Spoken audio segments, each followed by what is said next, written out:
तो समय है, सत्य को स्वीकार कर लो और इन मर्यादाविहीन लोगों की पूंछ पकड़ के ये समुद्र को पार करने की आशा छोड़ दो।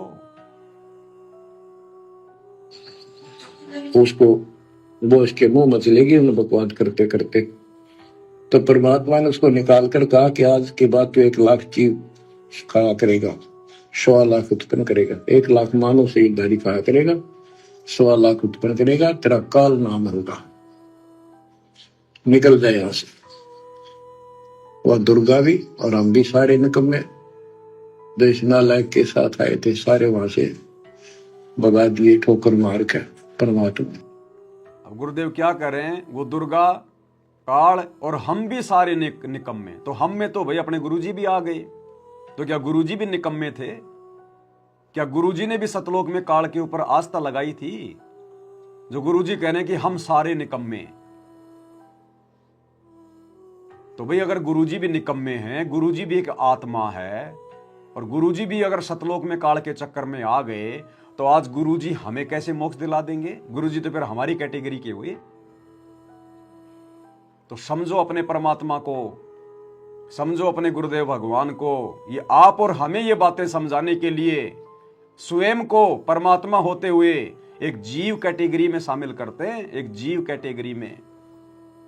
अन्यथा जो आत्मा वहीं काल के ऊपर आसक्त हो गई, और सतगुरु ने जिसको सजा दे रखी है, और आत्मा है तो बार बार मां के गर्भ से जन्म लेगी। तो जो खुद जन्म और मरण में है, वो भला हम भक्तों का जन्म मरण कैसे समाप्त कर देगा? तो सतगुरु के इन शब्दों को समझना चाहिए, पकड़ना चाहिए। सतगुरु यदि हम भक्तों के साथ अपना नाम जोड़ते हैं तो हम भक्तों जैसे नहीं है, आत्मा की कैटेगरी में नहीं है। ये तो आप और हमें समझाने के लिए सतगुरु इस प्रकार के शब्दों का प्रयोग करते हैं। तो समझो अपने सतगुरुदेव भगवान को, अपने परमात्मा को। निकल जाए यहां से।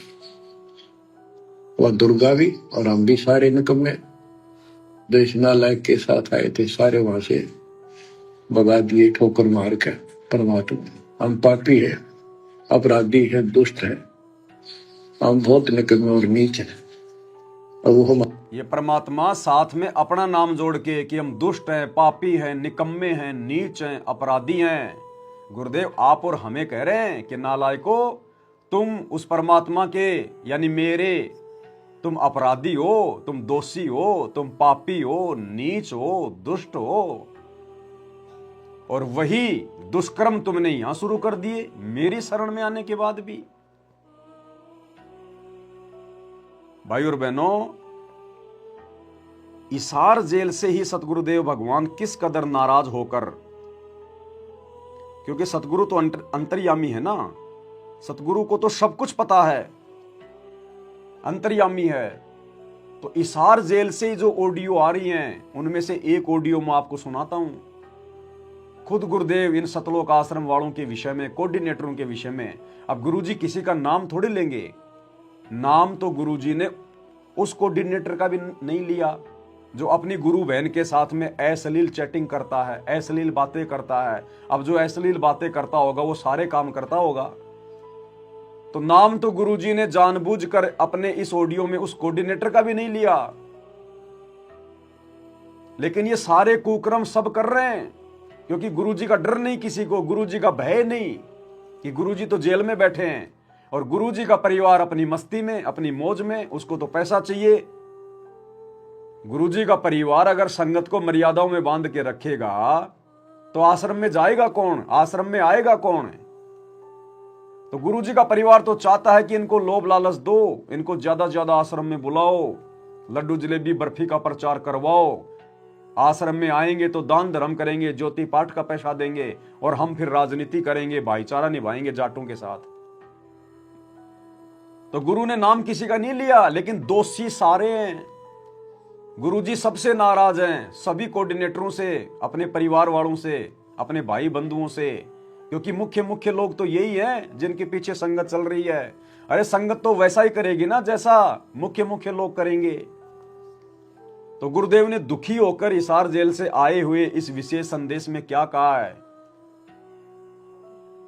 पूरी संगत के लिए, सतलोक आश्रम वालों के लिए गुरुदेव कह रहे हैं कि बच्चों,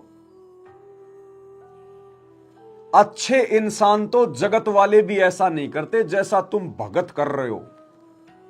यानी जगत वाले तो सारे नीच काम करते हैं। तो गुरुदेव कह रहे हैं तुम तो जगत वालों से भी गए गुजरे हो, दुष्ट हो, नीच हो, इतना ज्ञान लेने के बाद भी। और इस बरवाला कांड के बाद इस परीक्षा के समय में भी तुम लोग आंखें बंद करके सो रहे हो। और क्या क्या कह रहे हैं परमात्मा।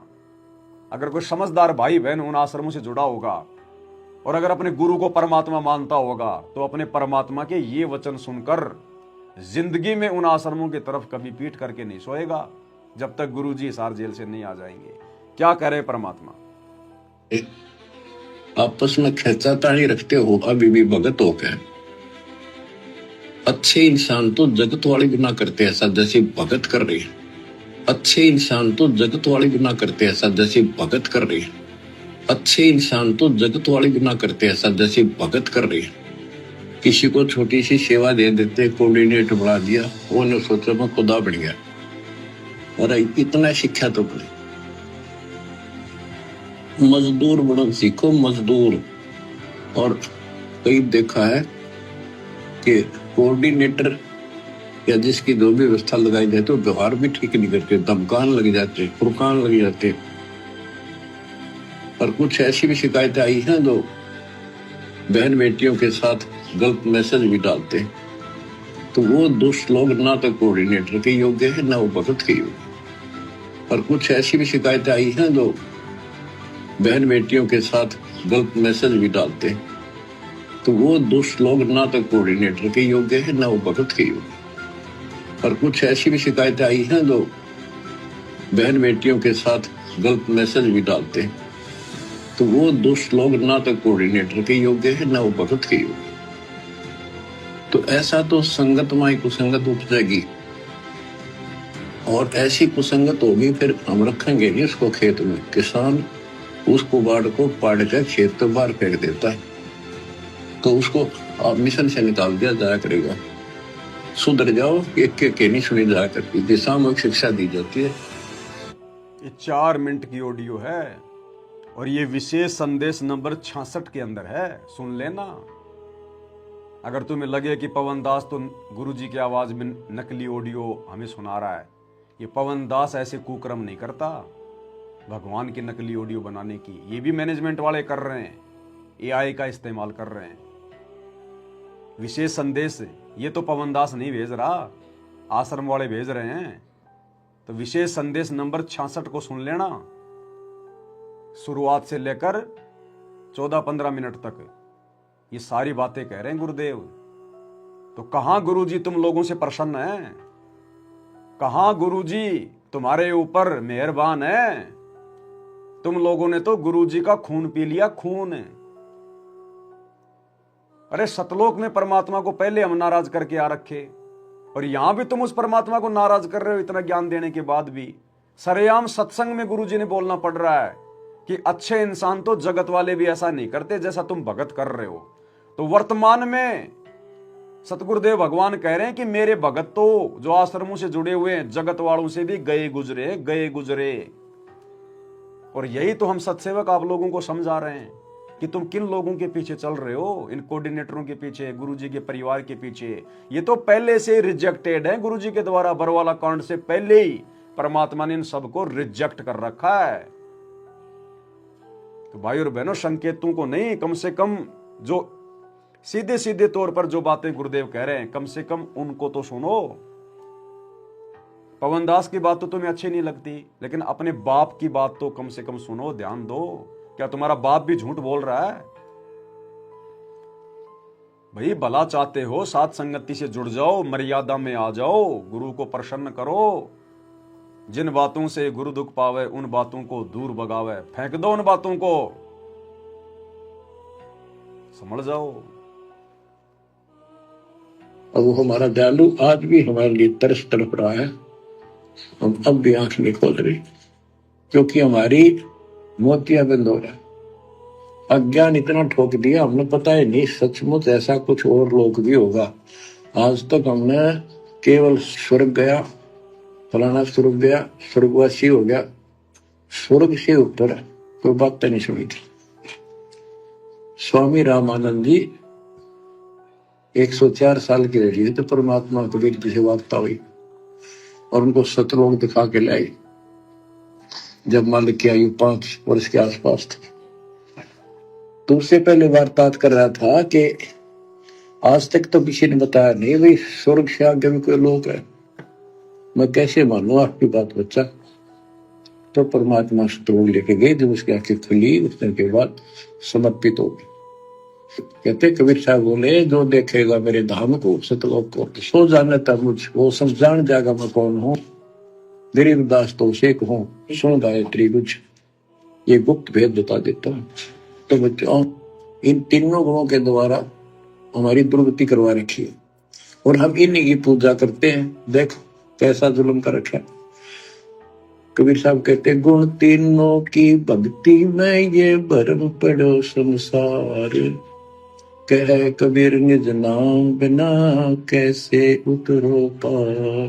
ठीक इसी प्रकार इन कोऑर्डिनेटरों की कुसंगति में, गुरुदेव के परिवार की कुसंगति में ये भरम रही सारी संगत, और कहे गुरुदेव भगवान तुम्हारा कैसे होगा कल्याण। सारी मर्यादा तोड़ के बैठे, सारी मर्यादा।